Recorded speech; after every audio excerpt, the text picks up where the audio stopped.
We are going to be discussing facts and myths surrounding nutrition. The general misconceptions people have about nutrition. So I won't be having this conversation alone. Obviously, I will be inviting an industry expert who is a nutritionist to come and, shed more light on this topic and, several things concerning nutrition, just so we learn and unlearn and relearn about, the various things we've known or know about the different foods we take in and their nutritional values. So guys, she'll be joining us soon. Okay. Hi, Emanuela. Hello. Hi, everybody. Hello. That was a struggle. Okay. Oh my God. Yeah, that was a bit of a struggle. I don't know if it's my network or your network, but it's fine. Hello, everybody. Welcome. Thank you. Thank you To so much. Okay, so before we go right into it, let me introduce myself again. My name is Geraldine, and this is Emanuela, the nutritionist I have been speaking of, and she will be answering a few questions concerning myths and facts that surrounds nutrition. All right? Okay, Emanuela, are you ready for us? Yes, please, I am. Okay. So first and foremost, there are a lot of things that were taught to us in our educational institutions from primary to secondary to university. And we come out here and we kind of learn, we tend to hear a different thing concerning these things that have been taught us or that were taught to us. So there's a bit of confusion and we would like you to give us some clarity. All right? Okay. So let's start with the classic one. This is the classic one. The first question is eating late at night really bad for your health, or this is a myth? Is it a myth, or it's actually very bad for your health? Did you see the post I made last? I, don't, Okay, I so don't think I caught that. Maybe I didn't catch that. eating late at night, right? I wouldn't say it's bad in a way that, oh, don't eat late at night, it will affect your health or give you some ailments, but it sure does disrupt your your well-being. First of all, it will start with your sleep that night. They kind of disrupt your sleep at night. If you eat really late, you would wake up feeling not well rested because while you are sleeping, digestion is going on in your body. You're supposed to have eaten and given yourself some time before you go to bed so that you can give your body that period to heal. Because when we sleep, what our body does is to actually heal. Okay. So, but then you fed it food, so it's doing an entire different thing in general. It is busy, and your body is not supposed to be busy when you're sleeping. Also, most times when we end up eating late at night, it will force you to eat things that are high in carbs, all those cookies, John. candy. Yeah, Yeah. what you can lay your hands on is not. It's not anything that is pre-planned. It's whatever you have, you're going to eat at Yes. that point in time, and that's why I always tell people stock your house with carrots and things, because when you're that hungry in the night, your body is not choosy. You're not going to drive out to go and buy food. You're going to eat whatever you see in that your fridge Yeah, it's downstairs. available at So home. kind of play the twist on your body by stocking whatever it sees, you should just eat it that way. So when that forces us to eat calories and carbs that affects our body. So our body now goes ahead to store these things as fats in our body. Another people that would say this is detrimental to their health is if you are someone that you have acid reflux, if you have things like ulcer, yes. Okay. If you have acid reflux, you have ulcer, you have almost all those gastro-related ailments. One key thing you need to not do is eat late at night. because when you do, you're going to feel the symptoms. You're supposed to even eat your last meal and give yourself like 3 hours before you go to bed. Okay. Their doctors and their medical practitioners would tell them that, because you know, acid reflux now, it's more like a lifestyle problem. So the person needs to make some changes in their lifestyle, and that includes the time that you eat and when you eat last in the day. So if you're someone that you have acid reflux, eating late at night is one thing you should not do. If you're someone that you easily gain weight, eating late at night is something that you should actually avoid. But we also have people that will eat late at night and they don't gain weight. Those are the people that always argue and tell you, oh, there's nothing wrong with eating late at night. It doesn't affect your health. It doesn't affect your body, just because it doesn't make them gain weight. But what of the other parts of health, their sleep, it affects that too. So eating late at night, I would not recommend that. Okay. Okay, so I have a few questions concerning what you just said. I'll start with the acid reflux, right? How can you tell you have an acid reflux as a person? Is there any simple thing you can use to tell that you have an acid reflux to guard against it or something? So acid reflux is pretty complex. I did a video that I put up on my YouTube because I noticed a lot of people have that now, and it's common with younger people. So it's not like before that you have the lifestyle that like diabetes, high blood pressure. Acid reflux is happening to people that are 15, 20. You're pretty young. Most times it's the sphincter in our esophagus that doesn't close properly. Okay. So if that sphincter already, like when you eat, you're supposed to just go into the sphincter because it's a one-way valve, and that valve is supposed to shut and not let anything out. But once that valve is weak, things in your esophagus now start to flow back. Things in your stomach, sorry, start to flow back to the esophagus. And that includes the acid. So when that acid is flowing back, that's when you start to get those symptoms, like that burning pain you have at the upper part of your belly, as if something is stuck in your throat here, as if you want to throw up and it's not coming. So their symptoms is usually just like ulcer symptoms. And that's another big challenge, because people that have that, most times they will be treating ulcer. They'll be treating ulcer back to back. And it's not ulcer. You don't get acid reflux. Oh, yes. Okay. So they need to do like a proper, like an endoscopy, run a test. The gastroenterologists, the doctors, they put a camera and then they can see what part of your belly is inflamed, if it's an ulcer opening or it's an inflammation or what it is. And then they can prescribe and also talk to you about your lifestyle, because acid reflux is majorly about the lifestyle. It's majorly about the lifestyle.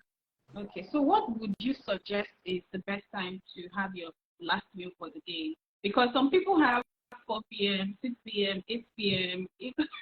We don't even know which one again. Which one to follow, right? Okay. I know that confusion.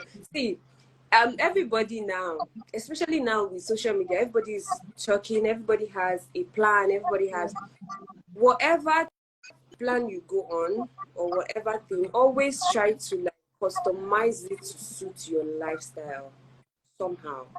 Because the person that wrote it is not in your shoes. He's not doing your job. It's not. He doesn't know when you wake up, when you go to sleep, what environment you're living in. So you just take the plan and you work out how it will suit you. So for this, it depends on the time that the person goes to bed. If you're someone that goes to bed really early, like let's say 9 o'clock, if you can end your dinner by 6 p.m., please do that. But my advice is make sure that the last food you eat in a day, you give a 3-hour window. The time that you go to mentioned that earlier. Just give a 3-hour window. If you're someone that you go to bed by 11 p.m., then you work that out and decide when you eat your dinner. Okay. So I have a personal experience, right? Before we go into the second question, I have noticed that many times than none, if I eat late at night and I tend to maybe eat heavy, I wake up very, very hungry, like very famished. I wake up so hungry. What's the mechanism behind that? I'm supposed to, I mean, it's okay to wake up hungry, but it is on We a wake up higher level. famished. I Yes. that thing happens to me too. Then do you know that there are other people that when they eat late at night, they wake up and they don't feel hungry. I They stay mean, full for a lot. So if they are doing fasting, if they are going to do fasting like tomorrow, they eat very heavy this night, mm, and then they. So it all just depends on a person's body, and your metabolism also plays a role in this question you just yeah. asked. So some people's metabolism is pretty fast. Some people's metabolism is not as fast. So if your metabolism is the type that is pretty fast, maybe you exercise, you're Yeah.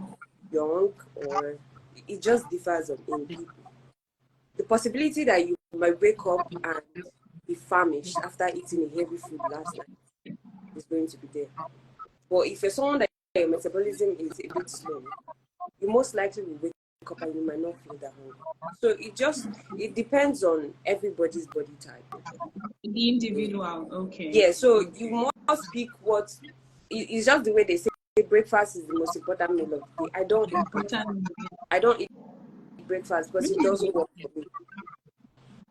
So the breakfast they say is the most important meal of the day because it will get you to start your day more energetic, all of those. But the reverse happens to me. If I eat breakfast, I don't I don't feel as active as I feel when I'm Okay. light. You feel a bit fatigued, Yes, right? I'll feel like I just want to relax and not get Yeah. ahead with my day. So I'm more like a 12 p.m.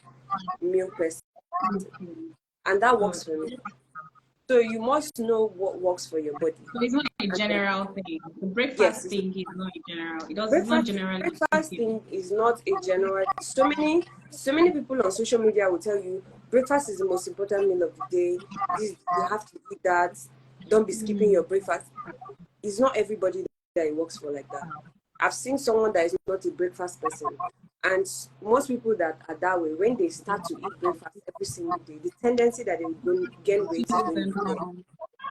Yes, Okay. so you must just check what works for your body, and if this works for your body, stick with it, and just try to tune it to be healthier. Like, how do you be healthier than you are right now? Okay. That's my take. Okay, that's beautiful. So I see that a few questions are coming in, but we'll attend to that later. Let's just go to the second question. So what are some prevalent nutrition myths that you often encounter, and why are they problematic? There are plenty, but Okay. the trending one, or the one I get the most, is fruits are not good for you, or sweet fruits are not good for you. Sugar is sugar. All sugar is equal. So like fruit sugar or processed sugar, as long as it's sweet, sugar is sugar. Yeah. And whenever I hear that, I'm always like, okay. But in all honesty, all sugar is not equal. All sugar is Okay. not equal Okay. in any way. Mm-hmm. Um, your fruit sugar is more like, let me just explain in a way. Fruit has its sugar, and then it has other things. It has vitamins, it has nutrients, antioxidants, it has fiber, compared to this other sugar that doesn't have anything to give you. And all it has to give you is to like hike your sugar level, your glucose sugar very high, and get you craving for it again really fast. Why would I go for this one over this one? Natural sugar is the best sugar that you can put into your body. Whenever you need to take something sweet, just go for something natural. And the best places where you can get natural sugar is in your fruits. your fruits and the foods that you eat. Yes. So it's easier. It has fiber to keep you full for a longer time compared to the other sugar that you get from your soda that somebody added somewhere in a laboratory. It will not give you anything. It would even put you in a state where you're going to feel energetic for like a good maybe 15 minutes, and then Yeah. you'll be like a machine that just shut down. So yes, all sugar is not equal. Okay. Yes, that's the major. That's Okay. the major one. Concerning sugar, as ladies, right? Um, you know the effect. Okay, let me ask that later. Let's go to question three. Were you going to say the effect of sugar on a lady's body prior No, to? I was going to talk menstruation, but let's talk about that later. Mm. Okay. Um, there is a misconception that all fats are bad. Can you clarify the difference between good and bad fat? Hmm. All fats are not bad. All fats are Okay. not bad. Um, so our body energy comes mainly from carbohydrate, protein, fats. So Yeah. we can already see that fat has a role to play, and it's not even just a small role; it has a major role to play. So when we have injury, the healing of our injury, those are all the ability for the cell membranes to build back, Okay. your muscle work, if you're exercising, those are all the important work that fat has to do in our body. So fat is important. The reason why people have that misconception, which I won't blame them, is because it's called fat now, and they Yeah. are running away from fat. So I mean, Yes. just logical sense, fat, I don't want fat, so you stay away from fat. No, but you need good fat. So you have the monounsaturated fat, the polyunsaturated fat. Those are good fats. You will get them. And how you can know this kind of fats that are good, they are liquid in room temperature. Compared Okay. to the bad fats, that would be trans fats. That one I would not even advise anybody to have them. But the saturated fats, I wouldn't say they are bad or that they are good, but just eat too much of them. So saturated, they are they are solid in room temperature. They are like your cheese. Okay. Come from your cheese, coconut oil, um, whole milk. They are in those things. So you can eat them, but don't eat them too much. Instead, eat more of your monounsaturated fat and your polyunsaturated fat compared to the other ones. So the good fats, we're talking about avocado oil, I sunflower. was about to ask you to list some examples of. Ah, so Yeah. sunflower, those are good fats for your body. So they are not bad. You need that. And when people run from fats, they don't understand that you just need to run from taking too much of things that are not good, are unhealthy for your body. Not that you run away completely from it. This is why I don't support diets that tell you stop eating this. I don't ever support those kind of diets because you make it difficult for someone. This is what this person has been eating his or her whole life. Why do you just come out and tell the person stop eating this? Yeah. It's going to be hard. And most times in people's cases that I see, they stop it for 2 weeks, but any day they go back to that particular food that they left, they go worse than they were before. So Yeah. you just need to know which one is good for you. Eat those ones that are good for you. Don't abuse them, and then eat less of the ones that are not good for you. But any like all those trans fats, processed sugar, if you can avoid them completely, please do avoid Completely. Okay. Okay. So um just a bit. For the layman, fat and cholesterol. fat. Let's talk a bit about that. and cholesterol? What's the difference? Are they similar? You know? Okay, so cholesterol basically is in the blood, right? Okay. And since we just spoke about these fats, so your healthy fats, which is the ones I listed, right? Yeah. They don't tend to raise your um, LDL. The unhealthy fats, like the trans fats, is completely why it's completely bad is because it would raise your HDL very, very high, and that is not good for anybody. Now, the saturated fats that is in between, right? It's not like it's will raise a particular whether your HDL or your LDL, but it's going to raise your cholesterol level pretty high. And once that happens, there will be an imbalance. So, um, if you have cholesterol already, or you have a possibility of such, or like you have family members that have stuff like that, it is important that you start to note. First of all, completely stay away from things like trans fats and eat very minimal of saturated fats. But you have to take your healthy fats, and you don't have to take too much of them. So, like minimal amount of them mixed with your other food, because you have to eat them with other food. So you don't say, oh, I have to just eat this particular meal, and this particular meal contains mostly just fatty as food. No, you have to like mix it up with other meals and be able to balance your diet. So I think that's the major part when it comes to cholesterol and fats. Yes, fatty foods would affect your cholesterol, but if one is in this case, even if you're not in this case, it's important for us to know your good fats and the bad fats, and then know But the one to stay with. okay. All right. That's amazing. That's beautiful to know. That's such an eye opener, actually. Um, okay, so our fourth question goes thus. Are detox diets and cleanses effective for long-term health, or are they more myth than facts? Hmm. Detox. Oh my goodness. Hey, a couple of people. Okay, so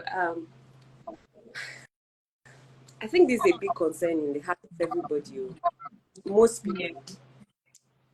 Detox is not. Detox is not. Is good. That's that's what. Detox is good. I would say detox. I mean, the trendy thing now is detox and juice cleansing. Mm-hmm. Yes, that's really trending actually. Those things are be detoxing.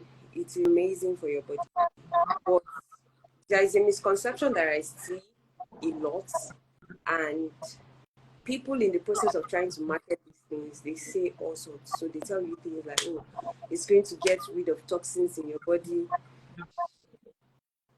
Our liver and our kidney already gets rid of toxins in our body. Yes, maybe Okay. when you do detox, it would boost your liver to be able to do its work better, but it's not that it is going to get toxins out of your body, because that's the work of your liver. But for me, maybe the toxins that they are saying that it takes off, we've not gotten enough research to say what type of toxins it is and how does it take it off of the body. But I personally, detox does three things to your body that is amazing. That's why I would recommend detox any day for anybody. The whole essence of detox is rest, fast, and nourishment. When we Rest, rest, fast, and nourishment. yes, Okay. rest, fast, and nourishment. Those three things are the key reasons why one should go on detox sometimes. When we rest, right? When you do detox, you're giving your body a break from processing food, because the insides of our body, our organs, they are working time in and time out. There is no actual machine that is processing stuff that you don't need to offer to. But we don't actually offer. And it even gets worse now, because we just eat, immediately our body is able to like process and digest a good amount. We are loading up on another thing. Is it that we are snacking or we're eating something? So our body is in constant work. It's constantly working and working and working. Yeah, so Guilty. we need to just give our body a break, like from processing solid food. That's why you will see someone that when they start losing weight, like they are eating less, they are lighter. And the person that is lighter seems to be a lot stronger than the person that just finished eating a bag. Because when your body is processing food, it's using energy to do that. So your body is constantly working and it's exhausting. But when we do detox, we give our body a break. That's for that 3 days or 5 days or 7 days. You're giving your body a break from just processing like solid things. Then we get to the place of fasting. Fasting is amazing for our body. Sometimes, like our human body is built in such a way that it's like a natural healer. When you fast, your body just starts to heal itself. It Okay. starts to heal itself in places where there is inflammation. It starts to heal itself. Like that process that it does when we are sleeping, it starts to just kind of. We had a bit of network issue there. It just took us off. But we are back and our guest is back too. Able to join. Glad to have you back. Sorry. I'm sorry about that. It just took us off. Like, I don't know. Oh, sorry. Yeah, Sorry. I'm so Where were we, sorry. sir? Something about detox Okay, we're and talking about detox. yeah. So where the juice, I said rest, fast, and nourish. Yeah. So I explained about rest. When we give our body rest, our body just it needs a break. Everybody's body needs a break at some point. So when you stop eating for that 3 days, 5 days, 7 days, you're just giving your body a break from processing food and just resting. And when resting happens and you're fasting, which is the second thing, you go into healing. Your body starts to heal itself. That's why you see people have ailments and then they go on detoxing. They take just juices for a stated amount of time. Their body starts to heal because a couple of inflammations you might have inside of yourself, when you go into that fasting, your body just starts to heal itself. And then we talk about the nourishing part. That's where the juices come into play. So the juices is they are supposed to be things that I'm not this like me putting out my secret out there because um my detox program is supposed to be I'm going to be launching that. It's been functioning, but I'm just bringing it to my Instagram community to be able to partake in Okay. it by Yeah. this November. So they can do like 3 days or 5 days for beginners and advanced people. So that's where the juices come into play. Your juice has to be rich in vegetables, like really abstract vegetables and fruits, not the common one that people buy every day. Because what that is going to do to your body is you're trying to give your body vitamins and nutrients that you don't usually have. You Body's understand?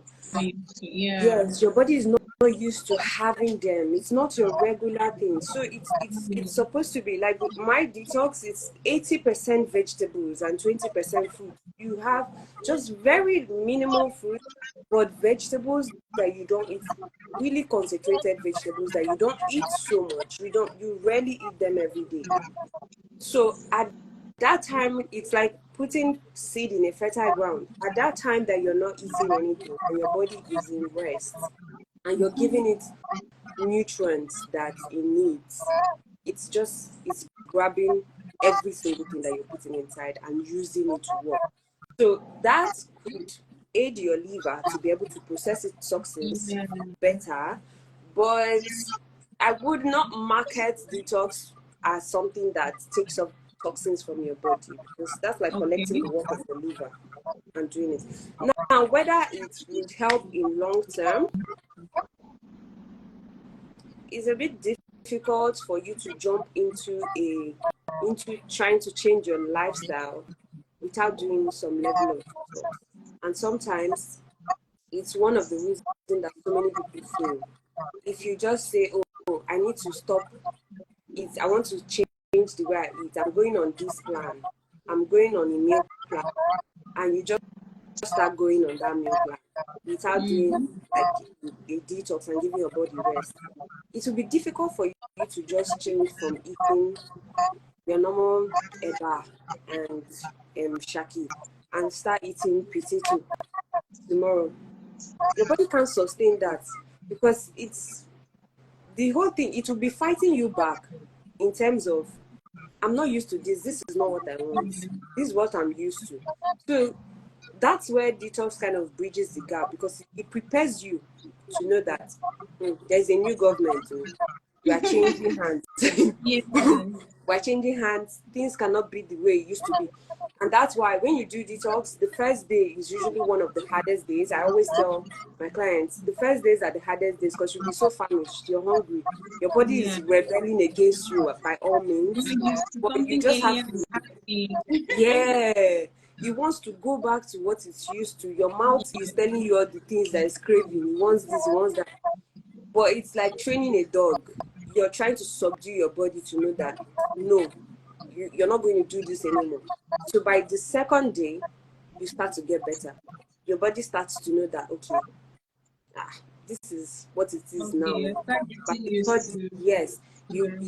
and you notice that by that third day, the things that happen to people, people that give me their feedback, or my customers and clients, they'll tell you things like, oh, my poo is a different color. Your poo becomes different from what it used to be before, because your body is letting off things. It's not necessarily toxins, but it could be things that have been in your body that takes so long for it to process. Things like, there are some meats that take so long, that can take like 10 days for it to be processed in your body. So your body starts to let off those things. They'll tell you about their skin. Whatever you put inside your body, the skin is the easiest place where it will reflect. The skin. So they'll tell you about how their skin now looks better. They feel lighter. So those are the things that you see and that is as a result of resting, healing, and the nourishment that you put into your body. So if you have a plan, you're going on a plan, or you even just have detox. I have people that just do detox every quarterly or twice in a year. You could do that and then get onto your plan. Or you could just put it as something that you do quarterly for yourself. But I would recommend detox any day for anybody. Okay. So, guys, you heard it from the horse's mouth. Detox is not like, it's like a stepping stone for, that long-term health you're looking for or you're looking at getting. It helps your body rest fast and nourishes your body at the same time. And for the people that fast, there's not just a religious benefit to fasting. It helps your body kind of rejuvenates your body, cooperates, gives your body time to heal. That's when your body starts healing. That's what our nutritionist just told us, and that's what I could get from there. And so like, yeah, like she said, detox is not like the entire solution. It's just like a preamble, and Yes. the first few days. Something else I forgot to mention is craving. Okay. So the Cravings. biggest reason why people go back to they start a change in lifestyle and they go back is craving. And that's also where detox comes in, because it helps you to change your craving. So when you do detox now, after 3 days, yeah, you don't want to eat the way you used to eat. You can't even eat that way. If you eat that way, you will throw up. So I always tell, once they are done with their detox, they start off with really, really light food. Okay. Because your stomach has also been a bit constrained. and your taste bud has been tweaked.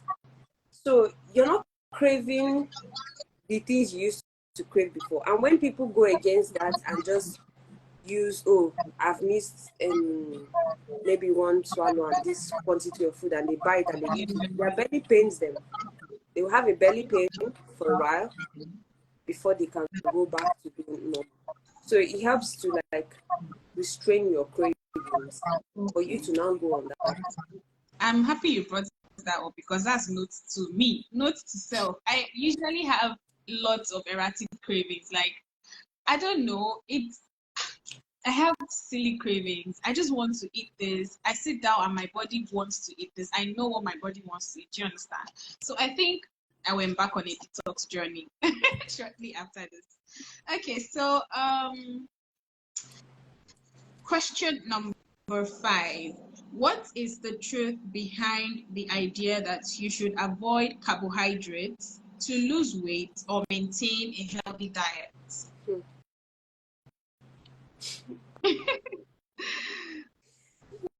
Where do we now want to get energy from if we avoid carbohydrates? This carbohydrates issue, carbohydrates and protein, it's like they're always combating. Which one is better? Yeah, which one is better? Yeah. But you know the funny thing, carbohydrates is in so many things that people don't even think it. There's carbohydrates in your vegetables. Are you serious? They are also in that protein. So when people say take out carbs, I understand a bit of what they mean, because you know carbohydrates, right, consist of sugar, starch, and fiber. So Yeah. then we go to simple carbohydrates and then simple carbs and then complex carbs. We are supposed to take complex carbs as opposed to simple carbs. So complex carbs are just, they have more of starch and fiber, while simple carbs just have sugar. So if you take, let's say, your whole grains that are complex carbs, they process slower compared to simple carbs. Now, there is carb in almost everything that we have. And carbohydrates are very important for our body because our energy comes from them. Yes. So we need carbs. Nobody should tell anybody to do a diet where you're taking out carbohydrates, because you can say take it down or resist from eating carbs that have higher starch level as opposed to fiber. So when we get to complex carbs, we still have carbohydrates that have high level of starch. That's where your rice comes under. That's why so many people will tell you to take out rice from your diet. Don't eat rice at all because it has more starch than fiber. It is better for you to eat carbohydrates that have more fiber. It would also have starch, yes, because fiber helps in your body ability to digest your food better and keep you fuller, and not let your doesn't let your body digest that food as quickly, like process that food as quickly as simple carbs. So about simple carbohydrates,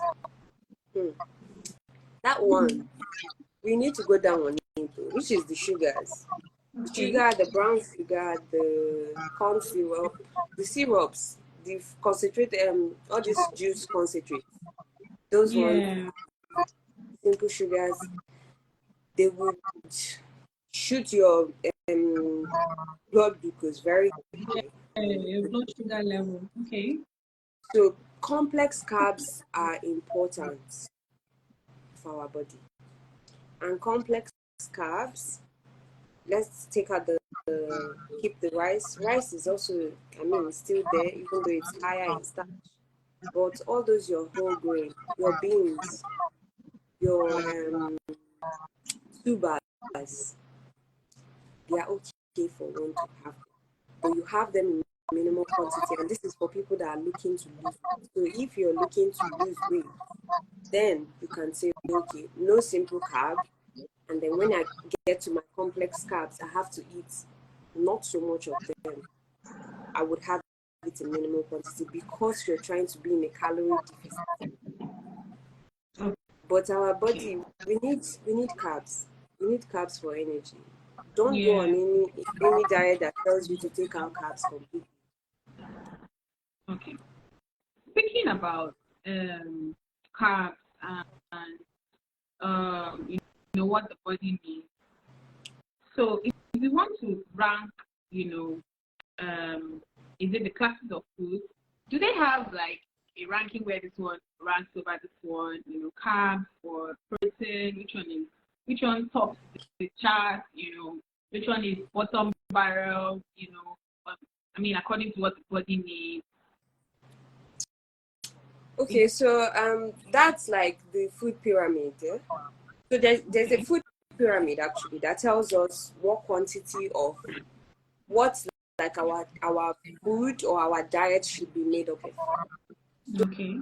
So it tells you, it shows you to have bigger quantity of this, lesser of this. Of course, the vegetables and should be more, lesser of the fats and oils, very, very minimal of that. Have the carbs, the proteins.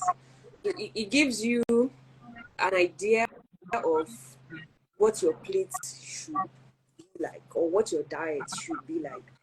And for me, fat and oil should be less. Fat and Fat and oil should oil. be less. Okay. Yes. Your carb, minimal quantity, but you load up on your vegetables. Load up. You need that fiber. Load up on your vegetables in whatever meal you eat. And we also need to get used to eating food with things, because that's one thing that is so common with us. We eat boiled rice or white rice with stew, just like that. There's no vegetable going on that plate. Yeah. When you eat a meal that has like three other things in the plate, you find yourself more satisfied than when you just sat down and you're just eating rice stew. Then your body doesn't feel like it's properly. So we also need to get to that point where we need to combine things by understanding this food pyramid thing and how much of what quantity that we need to eat, because these foods are best when we eat them together, not that we exclusively just eat protein or exclusively just eat carb. No. Okay, guys, for those of us that has just joined us, we are talking about facts and myths that surrounds nutrition. Someone said, Okay, yeah. please, fufu And and it's gari, which one has more carbohydrate? Fufu and gari, are they not the same thing? Is it not not the same thing. the process? Okay, so fufu actually falls under the category of food that has more starch than fiber. Okay. It's a Yeah. complex carb, but it has more starch than fiber. So it's just like almost in the same place with rice. Oh, okay. Okay. Okay, that was an interesting question. So, guys, I was saying that yes, we're talking about facts and myths surrounding nutrition, and we've spoken a whole lot of things. You know, spoken about a whole lot of things. The Emanuela has told us about a whole lot of things. She has given me an eye opener. She's spoken about detox, carbohydrates, and the last question she just answered was surrounded carbohydrates, and it was what's the truth behind the idea that you should avoid carbohydrates to lose weight or maintain a healthy diet? So, from what she just told us, carbohydrates is very important. I mean, that's where we get our energy from. And she ended up, you know, classifying it. We have complex and simple carbs, and we should, you know, aim at taking more complex carbs because they contain fiber and they help in digestion, you know, the body digestion. So, guys, speaking about carbohydrates, I mean that was our last question, right, Emanuela? Let's talk about this trending, this thing that people are really logging heads about. This one has an opinion, that one has an opinion that's different from this one. We really do not know where we stand. There's such a conflict. That's what I say from the beginning. We learned a lot of things while we were in school, secondary, nursery, secondary, university, and we come out and it's a different thing. We are, what? Really? Beans. I'm talking about beans. I'm talking about beans. Let me not say, I don't want to talk plenty, but we have always believed growing up as Nigerians, we have always believed that beans is protein. That's what we grew up believing. That's what was taught to us in school, right? And then in this time and age we have found ourselves, we realize that beans is not, it's more carbohydrate than protein. What is going on here? So please, we really need to learn from your wealth of experience. What do you think about beans? Is it carbohydrates? Is it protein? Is it more carbs than protein? Is it in between? Where does it fall under? Are there different types of beans? Please enlighten us. Thank you. Beans kind of falls under complex carbs, but not the ones with the higher starch. Okay. And you mean the one we need, the one the body needs? Yes, okay. The one the body needs. Now, it also still contains protein. Okay. This misconception, it came up, let's say recently, or like a year ago or so. I will not underline the protein value of beans, because when you eat beans, right, and when you eat, for example, yam or rice or any of your carbs, I don't know if you noticed that beans can keep you full for a long time. Yes, it can make you fatigued too. Yes, it can make you fatigued, and it can keep you full. If you eat beans in the morning and you're just not a peckish person and you just feel thirsty and drink your water, you most likely will not want to eat again till later. Yeah. Because of the protein in beans.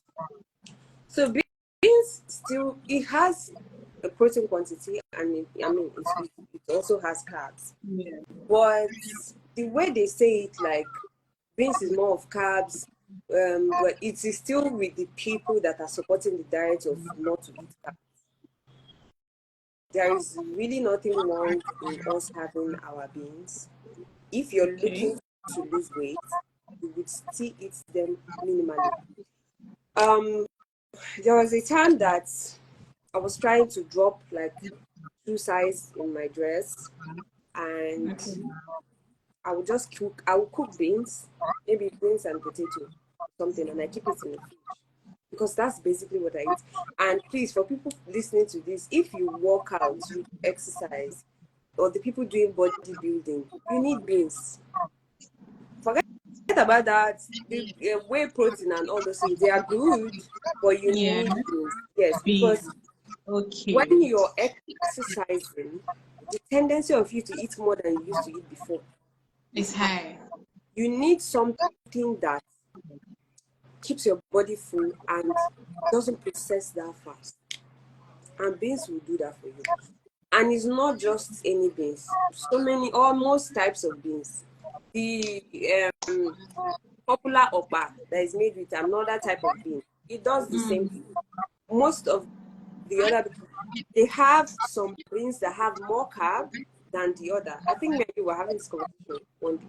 So even the carb quantity in the regular beans that we have, like the brown beans and the white beans, there's another type of bean too, and it has lesser carb. I don't know the English name of that, but I only know the name that they call it. The native name. The native name, that's what I know. Yes, so it has lesser carb. Okay. So if you're someone that you're trying to tap into the protein benefit of beans and avoid less of the carb, you can experiment with other types of beans. But don't cut out your beans for anybody. If you cut out beans, what else will not be eating? Pasta? No. No. My preaching every day is always don't eat too much of everything. Don't eat too much of anything. Yes. Yes. Just eat minimal of so many. I used to be really big. That's the topic for another day. Don't worry. After this life, I'm cooking beans. That's Mm. it. That's good. So back to still on this beans matter. Growing up, a lot of African homes usually beans was like unconsciously one of the favorite meals we used to take. And it was said that if you eat lots of beans, you grow You grow taller. tall. I don't know if that was said in other tribes, but I know that back in Akwa Ibom, I think a lot it's of everywhere. it's everywhere, right? It's everywhere. You eat beans. Please give this child beans so that this child will grow taller, will grow well. Oh God, that's I think that's one of the biggest myths ever. The That biggest has myth. to be a myth. Honestly, when I was growing up, a lot of kids didn't like beans in my school and people around me. I think that myth was actually conjured to get kids to eat beans because they use it to tell you, oh, that's the reason why you're not tall. It's because you're not eating beans. Yeah.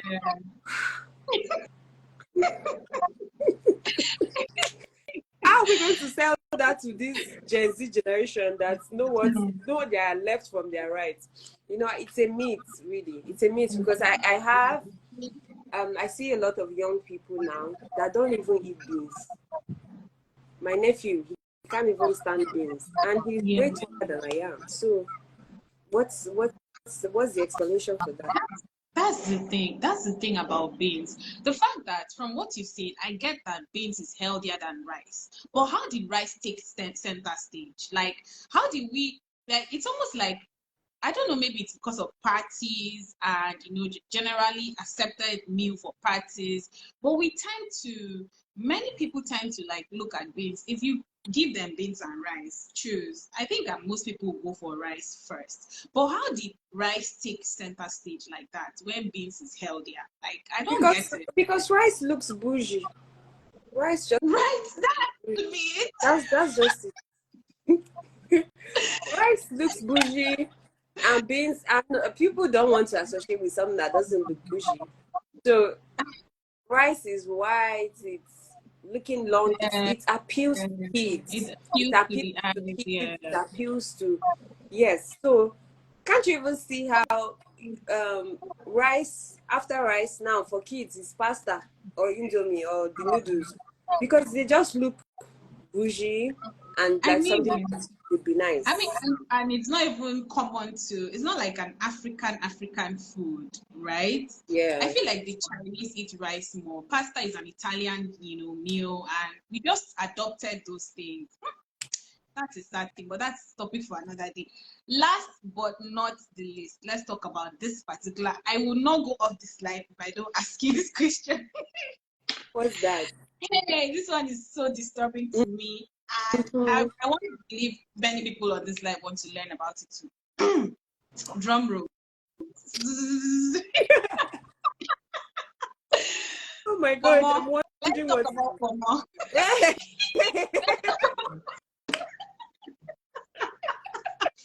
Let's talk about Pomo. Pomo is important, yo. Very important. Does it have any nutritional value, please? Nutrition tell us. Oh my Is it just God? Because, what took me off about Pomo was one time back where I used to live, I just passed that street and I saw a truckload of something, something. And it was smelling badly. And I'm like, what is this thing? I was on a bike. What is this thing? The bike man told me it's Pomo. I said, what? Is this the same Pomo I used to eat? The same Pomo I used to buy from? I understand that food most times is not appealing before it gets appealing. But this was just, it was that straw that broke the camel's back. From that moment henceforth, plus, I started hearing Pomo has no nutritional value. I'm like, I put those things side by side. I'm like, you know what? I'm not eating Pomo again. Now, if you put Pomo in food for me, I'm like, are you looking for my trouble or something? I just told myself, you know what? I cannot be eating Pomo again. But please help me. I believe you are traumatized by your experience, and that experience you had is one of the major challenges for more. Yeah.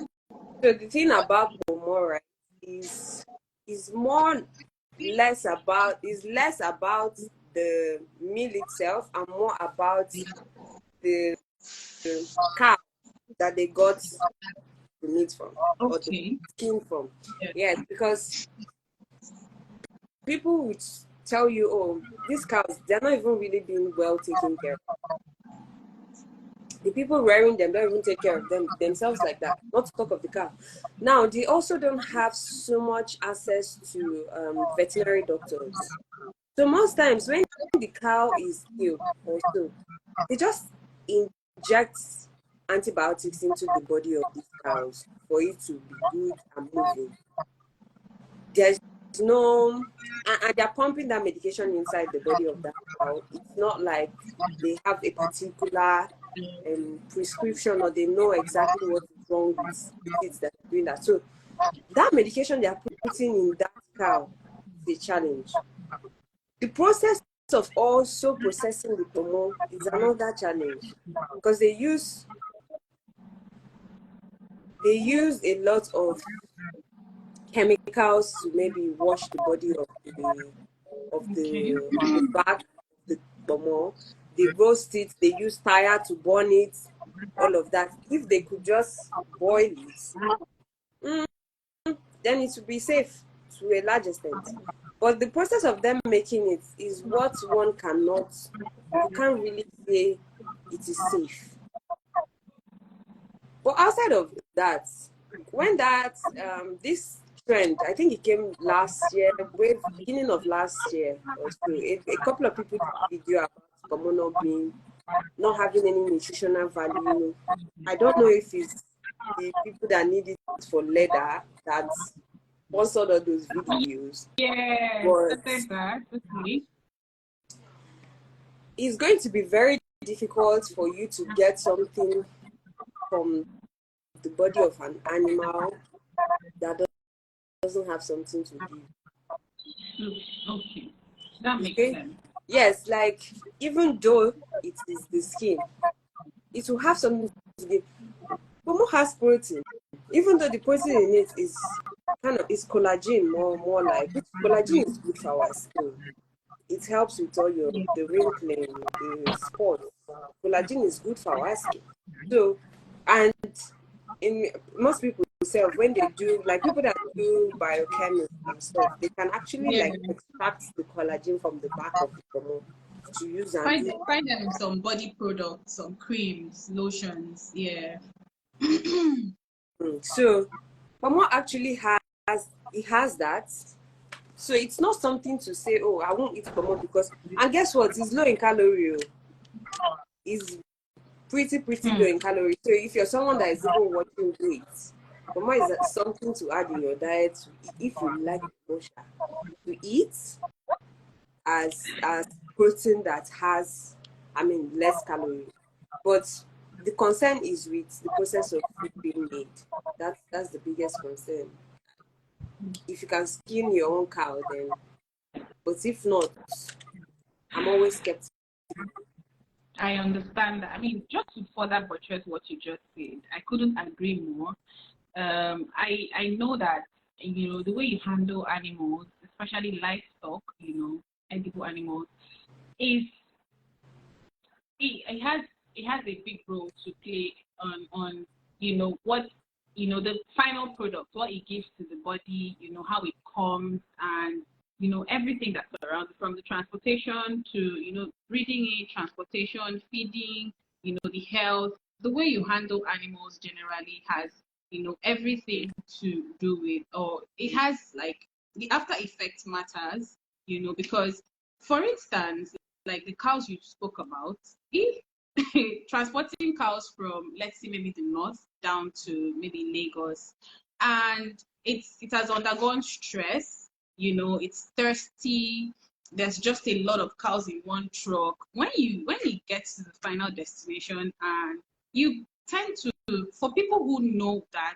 for people who know it, you tend to realize that the meat, the value of the meat, or even the color of the meat is different from those cows that have not undergone any sort of stress, you know, that's been stress-free, they are fine, you know, the result is quite different. So I think with this thing you say, people, the issue is yeah. this question you just put forward is actually for we humans to look at it and also take lessons from it.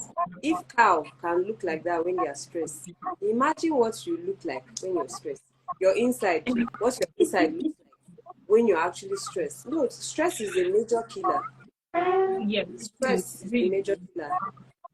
One of the major things that causes the acid reflux I was speaking about is stress. And it's not just these days, it's no longer just about physical stress. People are mentally stressed from pressures they are putting on themselves, what the social media is dishing, the economy, all of those things. And Anxiety, it affects too much. your body, it will affect your organs before things start coming, showing off on your body for you to know that, oh, something is wrong. It's been going on inside there. That So is true. that can happen to cow because of the stress that it has gone through, transporting it all the way from that place to this place. Our handling of meats in Nigeria, this is for the organization of HASOP. They need to really like put an eye because they don't really handle meat properly over here. And we're a growing nation. By God's grace, we're going to get there because Yeah. those meats, if they are being transported and it's killed already, slaughtered, it should come in a cool van. Now, when it even moves from there to this place, first the cow is stressed, the meat is stressed. It's in a poor condition. It is not even chilled. Most times, it is carried with other things, infection like bacteria get into it, and we buy those things, and that's why one have to put in your own personal precautions by like Yeah. cooking properly as much as you can. So yeah, for we humans, we can look at the cows and just slow it down a notch when it comes to stress. Anything you can't really handle, just leave it and be going for your mental health and for your physical well-being. Okay. Thank you so much, Emanuela. But before we round up, you know, we have a question here from Olumide. Okay. Let's take this question and then we are on our way out. So, how can individuals address and overcome emotional or stress-related eating habits? Did you get that? Should I take it again? How can an individual say that again? Overcome. How can individuals address and overcome emotional or stress-related eating habits? Habits Yeah. is to deal with the fundamental cause, and it's a work that you must do with yourself. In terms of, you have to sit down and you need to write in reflection. What exactly is stressing me? Is it from my work? Is it coming from family? Is it coming from inside, from the past? Am I going through a heartbreak phase, or whatever thing that is stressing you? You need to get to the bottom of what is actually stressing you. And this is very important because when I had acid reflux, it was out of stress. And even I knew that I was so stressed at that point. I was not surprised when it came to me. And the doctor had the lifestyle talk with me. I had to sit myself down and I started to take note of what is stressing me. How can I cope this that is stressing me down? How can I take at least one of it down a notch, or the other one? How can I take it down a notch? How do I plan around this? So if an example, it's your work that is stressing you, you have to consider so many options. Do you want to plan towards a change of career? Do you want to change job to a different company? Do you want to propose to work hybrid to your boss? Come up with a plan, because if you prioritize your health, you will start to see ways that you can work around. you start to see ways that you can work around. And if you don't do that fast, your health will end up doing it for you. And when it will do it for you, you may not be prepared for it. Okay. So getting to the bottom of what is stressing you is the major thing. If you say, oh, I'm going to stop eating particular thing, I'm stress eating. If you don't deal with the cause of the stress, you're going to still be eating that way. So you have to deal with what is causing the stress. Also try to change your mindset towards food and the situations around you. Okay. So, Emanuela has said that you have to find out the root cause of that stress. That way, you know how to, tackle and mitigate it. So I know that some people tend to, I don't know if this is a before or after, but people tend to eat impulsively when they are stressed. I don't know if that's the question or if it's the same thing we just spoke about, right? And you find out that what did you Go say? ahead. You find Yes. out that Yeah, you find out that they have like an unhealthy, how do I put it? It's a lot of things intertwined, stress, depression, and this makes them eat, you know. This makes them eat a whole lot, Lord, so much. And then I think this we are talking about your best people here. They can't just stop eating because of stress, because of their mental health, the state of their mental health, depression, and they just keep eating and eating and eating and eating. one of And the I think major in that, yeah, one of okay, the major stressors that make people, once you find yourself eating and eating and eating like that, is lack of sleep. You didn't catch enough sleep. okay, Most times you did. It's either the quality of your sleep is poor or the time that you slept is not enough. So, and this is becoming very rampant. You see it more in big cities because big cities, people go through, they wake up by 4 a.m., they need to be in the office, they get home yeah, really late, they need to wake up very early too. You would see that a lot there. You would also see people that you don't know that you lying on that bed and scrolling through your phone and going to bed by 12 and 1 is affecting your sleep quality. Please find your way into your sleep by 10 p.m. It's very important. Our generation, we are so comfortable sleeping by 12 and by 1 and by 2. Now, even if you don't have a job that you go to, you need to sleep. You sleep by that 12. You wake up by, let's say, 9 o'clock or 10 o'clock because you don't have any job that you're going yeah. to.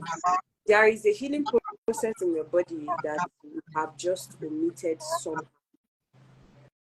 That time that you went to bed is not crucial enough for you.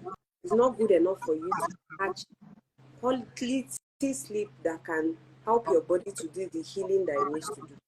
The reason why I said this, if you notice any day that you're able to sleep deep and rest very well and you wake up, most times you will not eat anyhow.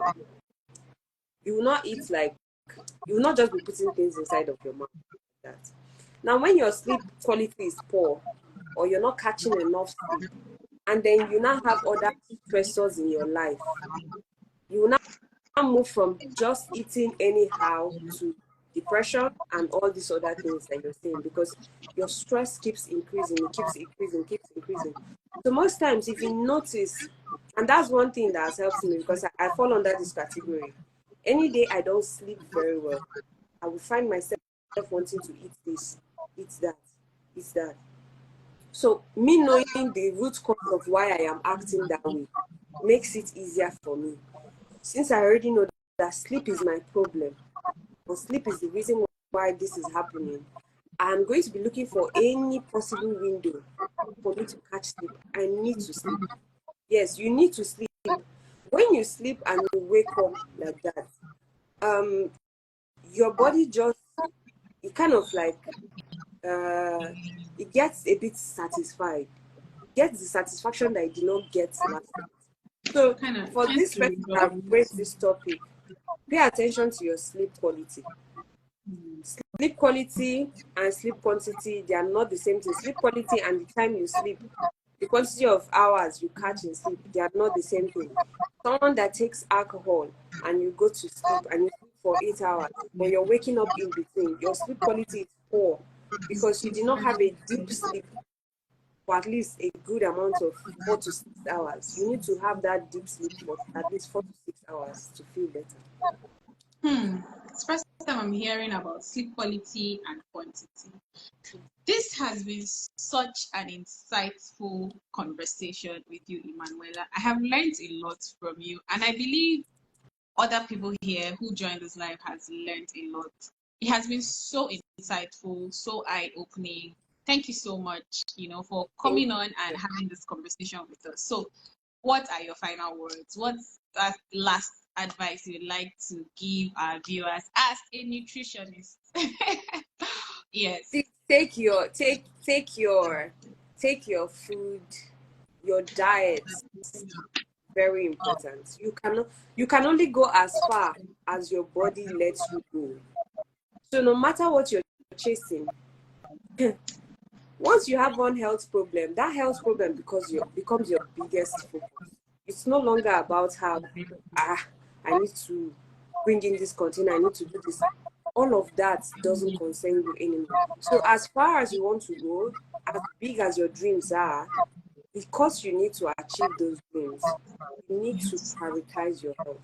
Because your health is what you need to get to that place you're going to. You can only go as far as your health can go. So if you don't want to get in the middle of your, we are seeing so many of our Nollywood actors and they're ill at the moment. Yes, we might feel like they are a lot older, but I can tell you there are other people that are their age that are still moving on and doing things with their life. So health can derail you and it can literally stop you and cut short your dream. That is why we need to prioritize it. And it just goes down to your nutrition. You must prioritize what you eat because you are what you eat. Okay, thank you so much. Guys, you heard it all. The popular saying goes, health is wealth. I mean, if there's something you should prioritize in your life, is health. That way you can pursue whatever it is you want to pursue, but make sure you take care of your health. And it starts from what what your body takes in. Because like Emanuela just said, you are what you eat. Thank you so much, Emanuela. Thank you so much for Thank you, coming on and having. everybody, for tuning in. Thank you, Thank you everybody. for I joining had us, a fun time. guys. This has been very insightful. It has been fun, and we hope to do this more often. Thank you so You're much. welcome. Bye. Bye, Derek. Bye. Bye, Bella.